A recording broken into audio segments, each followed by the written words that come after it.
ভিডিওতে তোমাদের সাথে আলোচনা করব এনএসজি কমান্ডো অর্থাৎ ন্যাশনাল সিকিউরিটি গার্ড।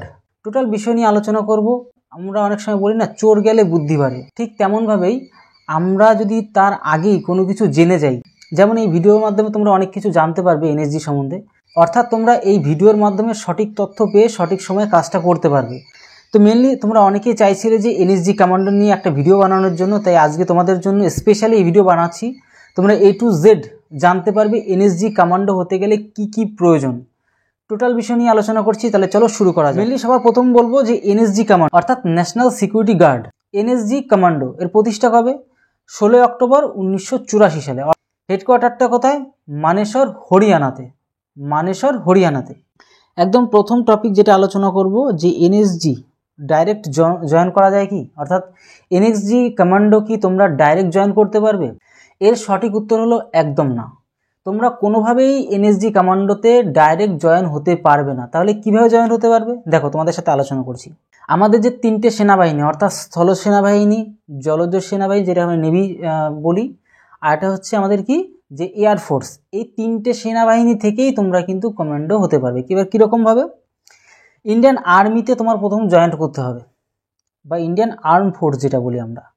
নেভিতে জয়েন করতে হয় প্রথমত, তারপরে এয়ারফোর্সে জয়েন করতে হবে। জয়েন করার পর তাছাড়াও আর একটা যেটা গ্রুপ, সেটা হচ্ছে স্থলবাহিনীর মধ্যেই আমাদের যে প্যারামিলিটারি বলতে বিএসএফ, সিআরপিএফ, তাদের থেকেও তোমরা কিন্তু পরীক্ষার মাধ্যমে তোমরা কিন্তু এই আমাদের এনএসজি কমান্ডোতে কিন্তু যুক্ত হতে পারবে।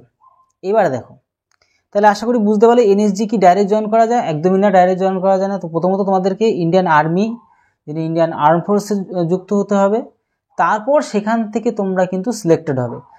তবে নেভি, তারপর এয়ারফোর্স, প্যারামিলিটারি।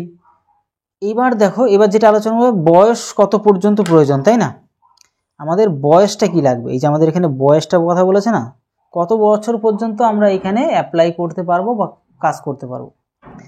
দেখো, বয়সটা হচ্ছে 35 বছরের কম হতে হবে। মানে তুমি তো প্রথমত ডাইরেক্ট জয়েন করতে পারছো না। প্রথমত এই যে তিনটে যে বাহিনী, স্থল, এয়ার আর হচ্ছে নেভি মানে জলজ, এই তিনটে বাহিনীর মধ্যে থেকে তোমার প্রথমত সিলেক্টেড হবে, তাও কি আবার 35 বছরের নিচে হতে হবে।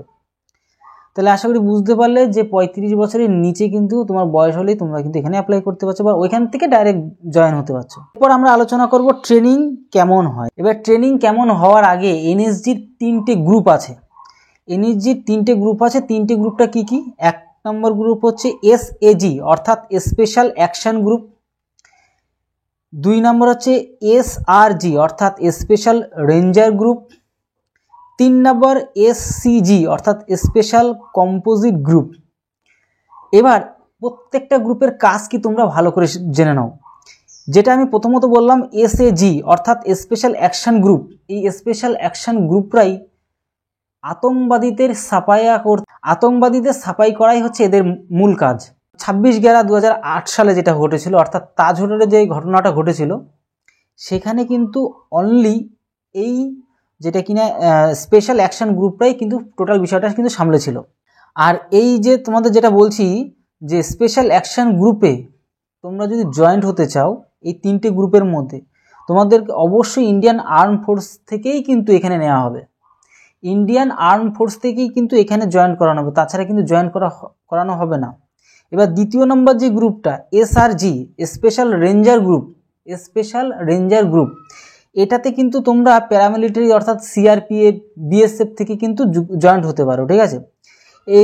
এই যে স্পেশাল রেঞ্জার গ্রুপের কাজ কি? স্পেশাল রেঞ্জার গ্রুপের কাছে ভিআইপিদের সিকিউরিটি দেওয়া, অর্থাৎ যে প্রধানমন্ত্রী যে সিকিউরিটি পায়, তারপর মুখ্যমন্ত্রী যে সিকিউরিটিগুলো পায়, যে সেনাবাহিনীর চারিপাশ দিয়ে থাকে দেখো না, তারাই হচ্ছে গিয়ে আমাদের স্পেশাল রেঞ্জার গ্রুপ।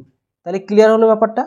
এবার এসসিজি অর্থাৎ স্পেশাল কম্পোজিট গ্রুপ, এদের কাজ কি? এদের কাজ হচ্ছে যে মুম্বাই, চেন্নাই, হায়দ্রাবাদ, কলকাতা, তারপর তোমাদের গান্ধীনগর মানে গুজরাটের যে জায়গাগুলো, মানে বিভিন্ন জন উন্নত যে শহরগুলি, সুরক্ষা বিভিন্ন ধরনের যদি বোম ব্লাস্ট হয়, সেখানে টোটাল বিষয়টা সামলানোর কাজ হচ্ছে স্পেশাল কম্পোজিট গ্রুপের কাজ। এবার এই স্পেশাল কম্পোজিট গ্রুপ কারা কারা হতে পারবে? এটা ইন্ডিয়ান আর্ম ফোর্স থেকেও হতে পারবে, আর এদিকে ইন্ডিয়ান যে প্যারামিলিটারি ফোর্স থেকেও কিন্তু এখানে জয়েন্ট হতে পারবে। এবার আমরা চলে আসবো ট্রেনিং। ট্রেনিংয়ের ব্যাপারটা যেটা আমাদের বলছিলাম, ট্রেনিং কোথায় হয়? হরিয়ানাতে মানেসর জায়গাটাতে কিন্তু হয়, হরিয়ানার মানেসর জায়গাতে। আর ট্রেনিং পিরিয়ডটা 14 মাস হয়, ট্রেনিং পিরিয়ডটা 14 মাসের হয়, কিন্তু খুব কঠিন কিন্তু এখানে ট্রেনিং হয়।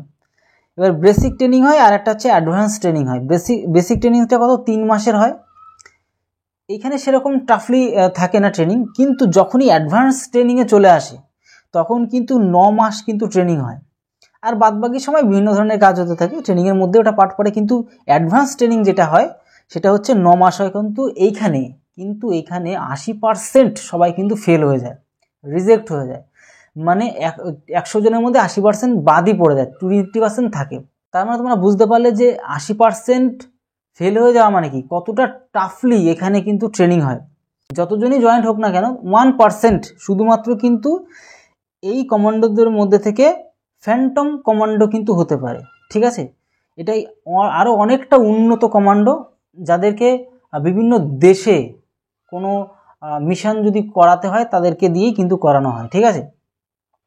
যেমন পাকিস্তানে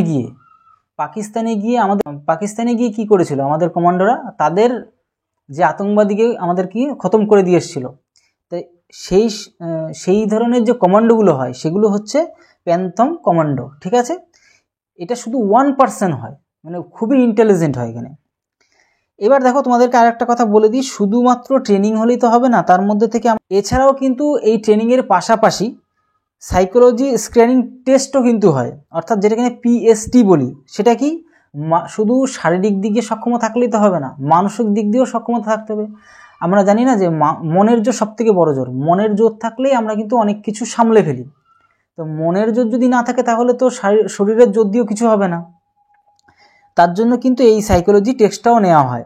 এনএসজি কমান্ডো কতদিন তোমরা থাকতে পারবে, সেটা হচ্ছে 3 থেকে 5 বছর পর্যন্ত তোমরা এখানে থাকতে পারছো। তার মানে কি, যে বেশি সময় কিন্তু তোমাদেরকে রাখা হয় না, আবার যেখানে থেকে তোমরা জয়েন্ট হয়েছো সেখানে তোমাদেরকে কিন্তু আবার পাঠিয়ে দেওয়া হয়। যেহেতু এই কাজটা অনেকটা সিকিউর কাজ, তার জন্য এইখানে বেশি দিন কাউকে রাখা হয় না। স্যালারির আগে তোমাদেরকে আরও কিছু কথা বলে নিই, সেটা হচ্ছে সিলেবাস সম্বন্ধে একটু আলোচনা করে নিই। সিলেবাসটা কি? সিলেবাসটা হচ্ছে গিয়ে ওপরের যে সমস্ত তোমরা দেখতে পারলে, Indian army, Indian navy, Indian air force, তারপর প্যারামিলিটারি, এই যে জবগুলো, এগুলো পেতে যা যা ক্রাইটেরিয়া থাকে সিলেবাসের, সেই ক্রাইটেরিয়া অনুযায়ী সিলেবাসটা হচ্ছে। তার মানে আলাদা করে তো এখানে আমাদের সিলেবাস থাকছে না, তাহলে বুঝতে পারলে। আর তোমাদেরকে একটা কথা বলে রাখি, বিভিন্ন ধরনের চাকরির পরীক্ষার জন্য আমাদের এখান থেকে, যেমনটা আমি এর আগে তোমাদের জন্য প্রত্যেকটা পাটিগণিতের চ্যাপ্টার, প্রত্যেকটা 15টা চ্যাপ্টার তোমাদের ভিডিও বানিয়ে রেখেছি। বেসিক লেভেল তোমরা যদি ওটা দেখো, বেসিক লেভেল সম্পূর্ণ ক্লিয়ার হয়ে যাবে। প্লাস ওগুলো শেখার পর তোমরা কোনো একটা বই কিনে, নির্দিষ্ট বই কিনে, বইয়েরও ভিডিও বানিয়ে দেওয়া আছে তোমাদের জন্য।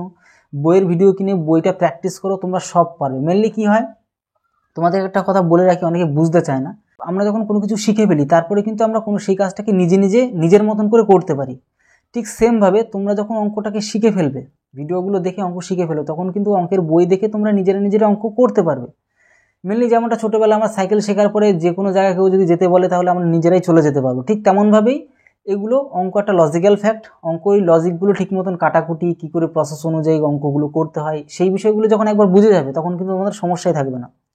তাছাড়া এর পাশাপাশি জিকের জন্য আমাদের দিব্যেন্দু স্যারও পরিশ্রম করছে তোমাদের জন্য। সেখানে প্রতিদিন তোমরা ভিডিও পাবে, তোমরা ওইখানেও প্রত্যেকটা ভিডিও দেখো। তাছাড়া আমাদের মিথুন স্যার তো আছেই ইংলিশের জন্য। এছাড়া পরবর্তীতে আরও তোমাদের জন্য বিগ প্ল্যানও রয়েছে, পরবর্তীতে তোমরা আরও ভালো ভালো ভিডিও পাবে চ্যানেল থেকেই। তোমরা যদি নতুন হয়ে থাকো অবশ্যই আমাদের চ্যানেলটিকে সাবস্ক্রাইব করে রাখো। আর বিভিন্ন ধরনের চাকরির নোটিফিকেশান তোমরা তো প্রতিদিনই পাচ্ছ। স্যালারি কথাটা যদি তোমাদের বলি, স্যালারিটা যেটা হয়ে থাকে সেটা হচ্ছে শুরুর দিকে 80,000 টাকা থেকে শুরু হয়, যত দিন যেতে থাকবে তোমাদের কিন্তু 3 লক্ষ টাকা পর্যন্ত এখানে স্যালারি হয়ে থাকে। তাহলে স্যালারির সম্বন্ধে তোমরা বুঝতে পারলে স্যালারিটা অনেকটা বেশি কিন্তু দেওয়া হয় এখানে, কারণ যতটা রিস্কলি কাজ তত কিন্তু স্যালারিটাও এখানে বেশি। এনএসজি কমান্ডো হতে গেলে কি কি প্রয়োজন সমস্ত বিষয় বুঝতে পারলে কিভাবে জয়েন্ট হতে পারবে। তো আশা করি ভিডিওটি যদি তোমাদের ইনফরমেটিভ মনে হয় তাহলে অবশ্যই ভিডিওটিকে লাইক করে, কমেন্ট করে, শেয়ার করো। আর ভিডিওটিকে অবশ্যই বন্ধুদের মাঝে শেয়ারও করো। নেক্সট কোনো ভিডিওতে অবশ্যই দেখা হবে, তত সময় ভালো থেকো। জয় হিন্দ, জয় ভারত।